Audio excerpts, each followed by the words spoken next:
ฮายกับทักทายสวัสดีพ่อแม่พี่น้องยินดีต้อนรับเข้าสู่ซอกสาวหน่อยชาแนลเด้อมื้อนี้ก็เป็นมื้อคืนทำอิฐที่สาวหน่อยนอนอยู่เฮือนจันหยุดเมื่อคืนนี้เนาะทุกคนแล้วก็มื้อนี้เป็นมื้อไทยลิปซิงค์อายุดแต่ว่ามื้อนี้สาวหน่อยมาเข้าเฮือนครัวคือเก่าเฮ็ดกินซอยน้ำฝนเนาะทุกคนอันนี้เป็นเฮือนเก่าของอายุดเด้อทุกคนนี่แม่เพิ่นเอามาเฮ็ดเป็นแบบเฮือนครัวเนาะทุกคนม่วนอะลิสวัสดีตอนสาวๆด้วยจ้าน้ำฝนพันเห็ดยังแกงกะหลูกหมูใส่บักกระเบิงนะพี่น้องเห็นแต่ในคลิปอาลิสไทยเบิงเนาะมือนี้นาจะบริถ่ายเนาะทุกคนนาจะเป็นมืออื่น MB ค่ะเพราะว่ามือนี้อายุประสิทธิ์ไทยเป็นไทยลิปซิงค์เนาะพี่น้องโอ้เด็ดบัตรจะกินอะไรด้วยเป็นหอสมัยตะกี้เนาะตึกหนาแบบนี้นี่เงินครัวเพิ่นพี่น้องเพิ่นได้ยังกินว้าวแกงหมักสะบือใส่สีหมู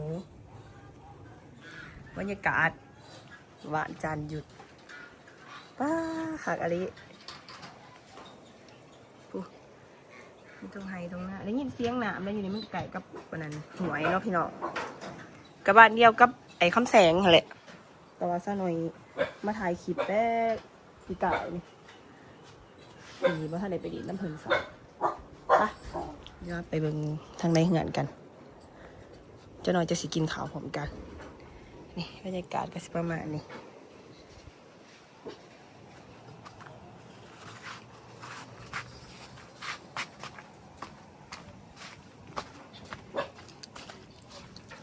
ป้าผู้บ่าวเตาสวัสดีสวัสดีฐานกินข้าวพร้อมกันเนาะทุกคนกำลังเฮ็ดกินบรรยากาศดีเนาะบ้านนาขามมึงขาม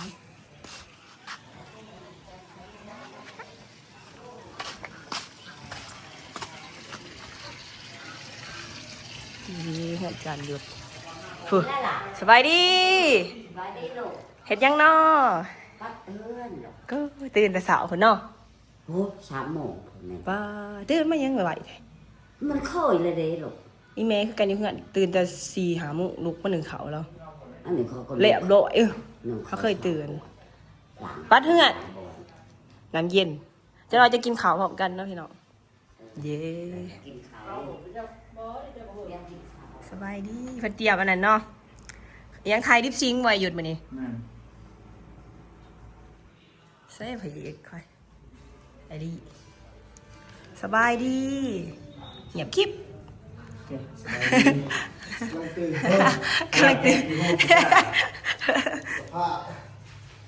รับไม่ได้มื้อนี้เฮาสิมาเฮ็ดหยังไงเจ้ามื้อนี้เฮ็ดยังมื้อนี้ก็บอกนอกดีกว่ามื้อนี้ก็สิพานักเอกไปถ่ายมีเนาะอ้าวเพราะว่าถ่ายลิปซิงค์อายุก่อนถ่ายลิปซิงค์แล้วก็น่าจะถ่ายฉากเอกนำเนาะผมกับเห็นบ่แล้วก็เคยแสดงเป็นพระเอกเองเนาะมีฉากแน่ๆขึ้นไปแล้วก็พอเคยรู้ว่าเคยได้เป็นพระเอกเองก็แก้บทเบอร์ให้มีทราบจุ๊บเนาะค่อยๆเป็นอย่าลบไปสรุปให้แม่นรีบบ่ได้แต่แต่พอจะว่าอายสิแล้วพวกอายเราเตรียมแล้วทุกคนจะหน่อยสิออกพากันไปถ่ายป้าน้องสาวข่อยจักขวมเด้มีแต่เพิ่นได้เฮ็ดกินนี่หมู่บ้านนี่เพิ่นก็เฮ็ดต้มไก่ต้มหยังมื้อนี้เพิ่นก็เฮ็ดแกงกระดูกหมูพี่น้องน้องสาวข่อยเป็นเฮ็ดเขาเบิ่งมันคือสิเฮ็ดบ่เป็นแต่ก็เก่งอะไรน้ำฝนนี่ดิเบิ่งจากคือสิเฮ็ดกินบ่เป็นหั่นนะประมาทเนาะประมาทน้องข่อยแต่ว่าที่จริงน้องเฮ็ดแซ่บแห้งทุกคนปรุงหมดแล้วบ่นี่เบิ่งสิซิมก็เด้อคนอยู่แบบกันแบบครอบครัวเป็นตาฮักเนาะแบบอบอุ่นขนาดแบบกันเองค่ะนะจะเป็นมาเสียมอีหล่าเนาะเฮ็ดเป็นเนาะจ้ะเนาะคักลิคักแล้วสำดิพวกอายแล้วถ่ายกินเขาอยู่จมหิวเขาแบบว่าเฮือนขั้วแบบตัวนี้ตัวมีเฮือนเก่าอายุแต่ว่าอพ เขาก็เฮ็ดกินอยู่นี่ก่อนเนาะบ่ต้องเฮ็ดแบบอยู่นี่ก็สบายคือกันบ่คันผู้แลเมื่อหน้าเมื่อไหนเพิ่นเนาะก็จะง่ายไป เห็นแต่อลิศเพิ่นถ่ายคลิปอยู่ลอกเฮ็ดกินอยู่นี่แต่เพิ่นยังบ่ทันเอาลงถือคลิปให้เรียบร้อยพี่น้องจ้าสิทอดปลาทูกันได้โอเคถามเสน่ห์อยู่ว่าอันนั้นมีบักถั่วว่าสิตำบักถั่วกินบะสิถั่วเขาซื้อมาสั่งหั่นแหละกะย่าถามสิซื้อคันมีกะสิตำคันบ่มีกะย่าจะสิทอดเอาว่าปลาทูตอนแรกมันสปีก ทอดเอามันจังไว้ มันอันชา มันหึงน้ำฝนผลิตกิน ทางนี้ก็เป็นวัดเป็นไอยังไม่ทันเศร้าอยู่คืออีดีอีดาค่อยอีดาอีครับเว้ยดูเนาะดูไผ่เนาะเห็ดกินเป็นเนาะดูไผ่ค่ะเป็น อันนี้เขาบ่กินหรอก ฮะผู้ใดเอามากระใส่ค่ะใส่เอามาสิเบิ้งค่ะเอามากินแล้วตุ่มซาโล่นี่พยายามพูดทำเนียงกันเลย บักซาโล่เขาจะน้องไงเนาะบักซาโล่ แต่เพื่อนน่ะนะเผาไปเศร้าเราหลอกนะ แสบเลยกูเองบอกว่าแหละ มันนะกูสู่ตลาดหวานนี่ ว้าข้าวโพดยังจะมองไม่เขียว นี่หรอกก็ไปกลุ่มคือละ แสบเนาะ แม่ ไม่อยู่น้ำจักเดือนหนึ่งเด้อไปอยู่บ่ อยากไรเด้อ อยากได้ เด้อ ฮะ มันอยู่นำให้ดีละ เนาะให้เงาเนาะให้หมูเนาะ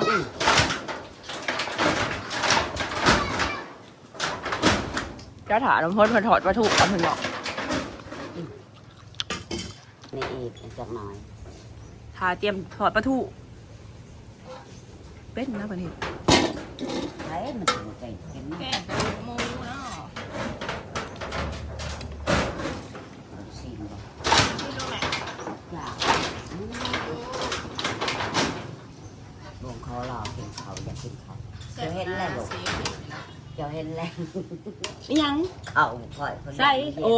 จะเอาน้ำตุ่มไว้อ้าวก็ได้เอานั่นมันดกผัดก็เอานี่ตุ่มเอาผ่าตุ่มไว้ นี่ ยังไง นี่แหละเขาเห็นเขายัน มันเย็นบ่แซ่บ มือนั่นน่าจะจะถ่ายเนาะพอดี ไอ้ยังเกาะไอ้ดีว่ามีสากน้ำเองอีกทางน้ำเพิ่นว่าจักแลของกระโปจักแหละ ตัวนี้เยอะแหละมันนี่แล้วมันสิเย็น ชิม มันนี่แล้วมันสิเย็นนะ พอดีแล้วพอดีกินชิมยกหมอเลยนะ อ้าวนี่แม่งนี่คอยปัดที่แล้ว อ่า ไปต่อปัด โอ้เป็นเปล่าเปล่า อันนั้นล่มพี่น้องล่มมันทางเท่ากับสีเอาซีบสุกไผ่กับยาเพิ่นเอ้าเฮ็ด อันเด็กมันเห็ดแสบ แซ่บน่ะเห็นบ่หันเลย ถ้าจะเป็นใครหมักพริกมันได้หรอก เฮ้แกงกระดูก คือต้มคือแต่ง เพิ่นบ่ได้เฮ็ดเพชรเพิ่นบ่ได้ใส่พริกแก้วจะวิสัยสัตว์แก้วต้มไก่เจ้าเด้ ทิมและ ขืนนี่เนาะ เผ็ดไหม ใช่มันหมดเลยลูก แก้วต้มไก่หั่นไหน คอย เดี๋ยวตกไก่ แซ่บ คอยหย่อใส่ นี่เฮาจับกับอันนี้ก็ได้นี่ เขาได้ยันแล้ว เออ ลูกในมันแสบอ่ะเฮ็ดโหลดอุ๊ยไป เย็นไว้เลยนี่ เย็นแล้วก็แสบเจ้าซีมบางหลายจ้ะ ขอซีบแล้ว ชิมโดน ใช่ไหม แซ่บแล้วเจ๊จ้างบ่ค่อยปลาค่อยจ้างค่อยเป็นหวัดค่อยขั้นเจ้าพอดี ใช้อีกเขือ บ่พอดีแล้ว ใส่น้ำปลา ไปกินนัวเดิกได้ ละเขาเราว่าหม้อนี่เขาต้องให้กินเข้ม บ่ ปัวหยากินจนจางนัวๆให้ไปหาหมอโอ้ต้องฟังเขาเว้า โดย ฟังแม่เว้าจะบ่เชื่อแม่ ม่วนอยู่กับอีเมเนาะทุกคนเพิ่นม่วนเป็นเว้า โอ้ย เพิ่นพาเว้าเบิดมื้อก็บ่คือคือกันก็เบิดคือเพิ่นเว้าคันแน่มีหมู่เว้าเนาะ เขามีหูปากมี เอยู่เนาะ ฮอดน่ะบ่ลำฝนนี่มันเป็นฮอดน่ะบ่ นั่นเราให้คอยเฮ็ดกลมเดิมๆใส่ไข่นะมัน สิกดเดิม ฮอดแล้ว ทอดปลาทูจ้าเล็กอีกละปลาทูดังอ่อนนี่แหละแซ่บนี่มาเลยทุกคนเองมาติดผิดเสือทุกคนมันก็ยาก สิโกงใส่เจ้า ไม่ได้เอามากเลย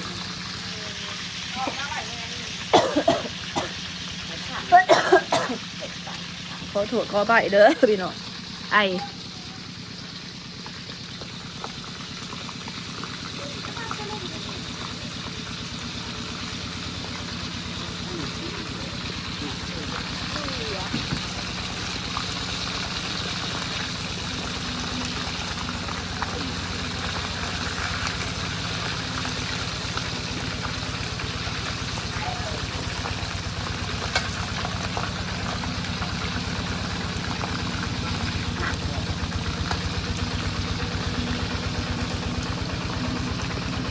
คนตำเจล นี่แหละเป็นอย่างนั้น ยังแม่หัน ขาซื้อทาน เอา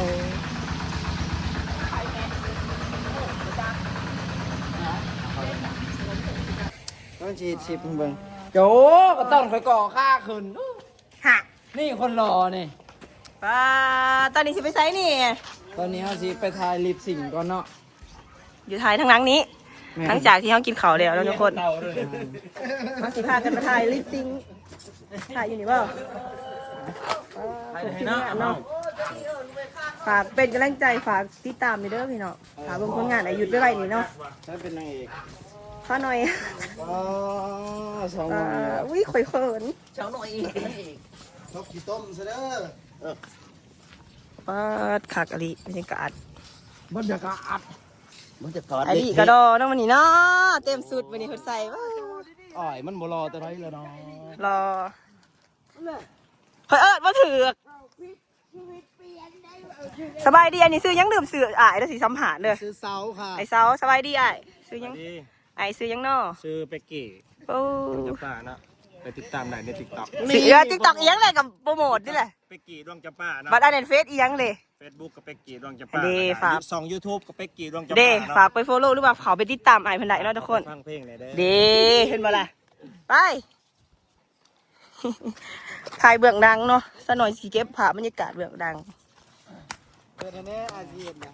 มีคนไหนมันเดินยากได้เดี๋ยว ว่าอยู่ในโรงผู้สาย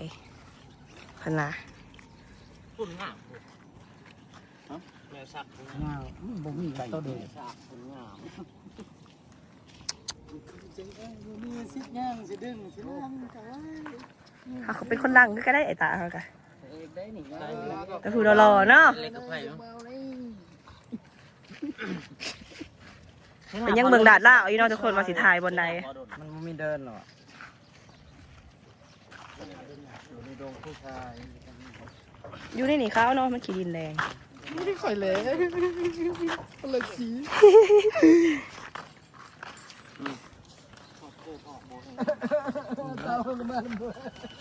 เช่าเลยเช่าใช่ไหมโอ้ไปเบิ่งก่อน ข้างมือ บ่มีตั้งเขาบ่ได้ แดดเด้ เจ้าเฮ็ดบันไดให้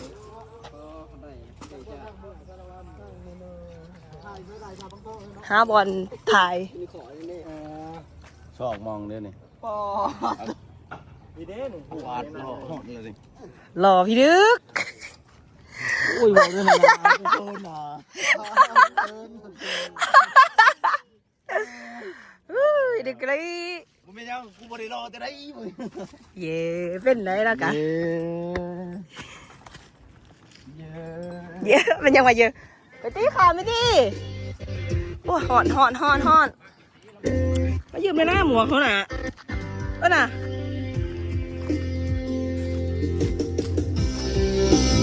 มาทุกคนตอนนี้กำลังสีเดิมทายนะ อุ้ยป้าแม่นบอกว่า เอาหมวยนี่กูก็ลีนะลีเด้ ทายลิปซิงค์คนละตอนเนาะคนละบาก คนละท่อนบ่แม่นคนละตอน เอา บ่แม่นซีนล่ะ เพลงนี้เป็นไอดีของกับจันหยุดเลยทุกคน ฝากติดตามหน่อยเด้อ เมื่อวานน่าเสียง อ ไอ้ ย่าลืมเด้ออย่าลืมเด้อ ดี ติดตามให้แหน่เบิ่งให้แหน่ เนาะ แม่น กดไลค์กดแชร์เนาะฝากพี่น้องทั้งฟังฝาก FC ไว้ทุกคนนั่นแหละอย่างเงี้ยไปอีก ยังบ่วิดบ่น เขาก็ดีอยู่นี่บ่ไหลว่าข่อยดีอยู่นี่ ได้อยู่น้ำ นี่ 2คนนั่นนี่แหละ เนาะ อย่าสิแน่มาเด้อแป๊บเดียวหรอกสิเปิดเพลง กำลังเตรียมเนาะ เป็นลมใช้บักรีโมทตอนนั้นเกิดเรื่องแล้วไรค่ะ เย้ยิ้มงามๆนี่เด้อซะพอ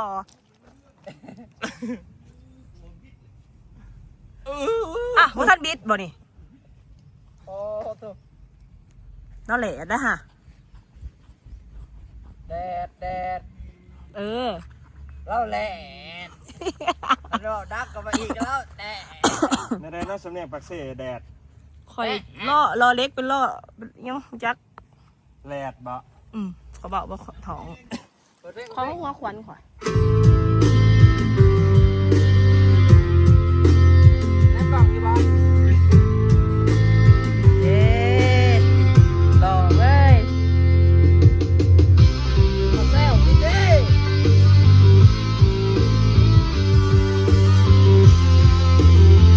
กำลังพากันถ่ายเนาะทุกคนเบื้องหลังไฮดิฟซิงค์อายุธกับอาจารย์ลี่เนาะสหน่อยบัวไว้ร้ายมันห่อนแดดไปถ่ายอยู่เทิงซะจะได้กะฝากพี่น้อง FC ซะหน่อยเบิร์ดสุขุสุขคนเนาะที่เบิ่งคลิปนี่ฝากไปเบิ่งฝากไปฟังเพลงของจันหยุดนี่เด้อซื้อเพลงมาอวยพรหย่อนจำเป็นเด้อพี่น้องเฉพาะว่าในเดือนก็คือนางเอกซะหน่อยเป็นนางเอกเอ็มวีทุกคน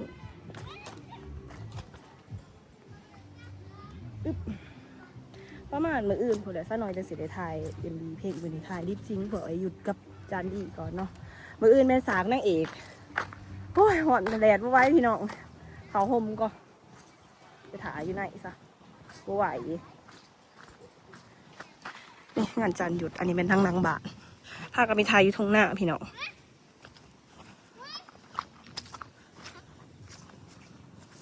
ก็เอาขั้นจ่องก่อนซะถ้าขั้นจ่องก็มันหอนแดดได้ขั้นจ่องมีอยู่บ่หาให้ข่อยแน่หาขั้นจ่องให้ข่อยแน่โดยโอ้ยหอนไหวหอนเลยอ่ะสบายดีผู้สาวสมังงามแท้เฮ้อ เดี๋ยว สบายดีนี่ตี สบายดีนะสบายดี ตาจะมางามเทตาเพื่อนนะคือกระตุ่นนี่ สบายดีนะ ผู้สาวหน่อย ซื้อได้เดียเด้อบอกไว้ เป่าเบิ้งฮะ ไปดิ ว่าท่านของเหียนท่านเปิดว่าเขาเหียนแล้ว แมนผมเห็นว่าท่านเปิด จะหน่อย เขาปิด จะน้อยเนาะมันทีประมาณมันทีเดือนหนานี่แล้ววันที่1กำลังสีทายทอดหรือว่าของไอรีนะมันนี่ จะหน่อย จะนอยอีกจะนอยถ่ายจะเย็นมันหอนเปลี่ยนกันเนาะซ้ำมันสิไหลกับหัวใช้เวลาอยู่เลยนี่ แบบดูจะแสบหย่อน เออ ใส่เวลาอะไรตื่น สบายดีซื้อหยังเนาะนี่เนาะ ซื้อโซดา ว่าซาเซล่าเด้ซื้อหยังหะ เตี้ย ซื้อหยังนี่ เตี้ย ผู้นั้นเด้ ซื้อยุ้ย เขาพากันเขาเหียนแล้วเมื่อได้โรงเหียนเขายังพันเปิดบ่พะเหียนปอได้ได้นี่ปอซองหันปอหยัง ผสม ปอซองคือกันไปซื้อแนวมากิน ไปยุ้ย ยังโมทันผ่านอยู่นะทุกคน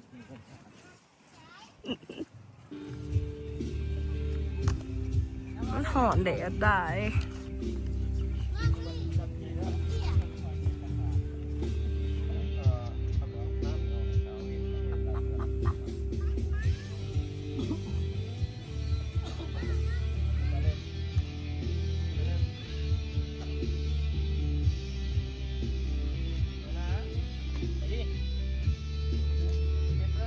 มาต่อวันนี้ทุกคนถ่ายสากพระเอกกับนางเอกตอนหักกันบ่ นี่นะตัวมันสิป้ากันครับกันเนี่ยฉากมันอีก ถ่ายดีน้ำเหลือกเอาเปิด เขียนใส่เจ้าของเบิด เดี๋ยวค่อยไปเลือกก่อนเดี๋ยวกำลังขัดตัว กำลังจัดสากแล้วทุกคน แมนบอกแมนเลือกเข้าไปตัวเหลือกก่อนแม่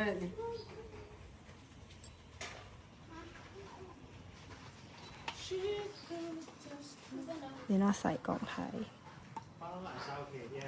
มือกอง ซอยกันเนาะ มือกอง เอาไป1 นิ้ว ไป1 นิ้ว จะหน่อยสิถ่ายใส่น้ำฝนถ่ายในเด้อตอนนั้นถ่ายดังๆเด้อ เล็กเอาดอกหนึ่งพอแล้วฉันยืนตรงซ้าย นี่ก็เบิ่งใส่ตัวนี้ เบิ้งหน่อยมันบังหน้าวะ บางเรื่องนั้นบ่บาง โอเคนะ ยักเข้าอีกเดี๋ยว เบิ้งนะนะฮะน่ะเป๊ะ มันก็เป๊ะ ยักเข้ากันแล้ว ได้แบ่งเอา จับอันนี้แอคชั่นเอาแบบมันอยู่ดิ เอามึงก็ มันอยู่ อ ใส่ ย่าให้ เลย เกาะกันนี้ เนี่ยจะปากเลยนะจะกัดก็อย่ากัด เอาเจ้านี่ฮะจะฉากแนวใครคิด เอาแอคชั่นมาบอกเด้อคือแล้ว ได้ผมเนียงนี่ 3 2เรคคอร์ดเรคคอร์ด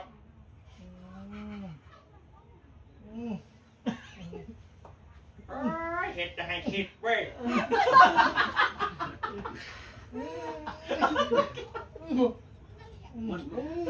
เกลือเคย มันน่าจะตัดเอาตัดก้นก้อนบอกว่า โอ้ยบ่มันเก่งนู่น2 อัน คนละอัน เอาลองชิมอ่ะป่ะ ได้กินแต่ท้องยาง ดึงแขนมัน โอ้ยก็วางเสียวันนี้เข้าวางเนาะว่าจะเป็นวานเนาะ ล้างก่อน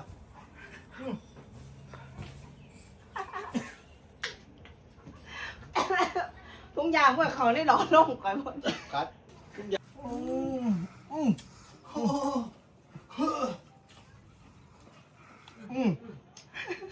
ยังไงยัง2 อันแล้วนี่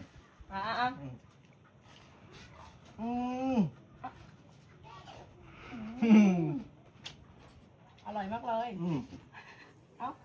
จ้ากินแล้วจ้าไม่ซุ่มหนานักเรียน ปั้นอะไรสิไป แกป้อมไปเองสิรถ เอาไปต่อจ้ะ เอามาคัดกับไป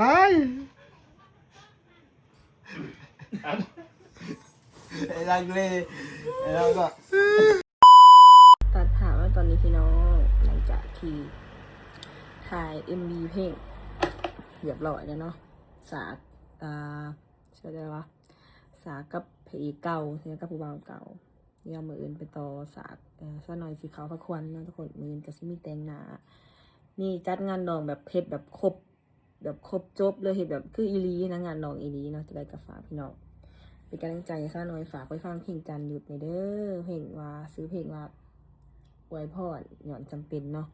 ตอนนี้เป็นวัดแหกมาไว้เสียงโมมี่นะเมื่อยถ่ายแต่สาวมาทากันแล้วเนาะใจก็อย่าลืมไปดินแพนเสียงอยู่ใน TikTok แล้วก็ฝากทุกคนไปซัพพอร์ตฝากไปเบิ่งเพลงค่ะแหละไปฟังกันในไลน์นี่เด้อพี่น้องพอกันไม่คลิปหนาพอกันไม่คลิปมืออื่นมือนี้มือไงจะเป็นบอกยังซุนอยู่สบายดีบ๊ายบาย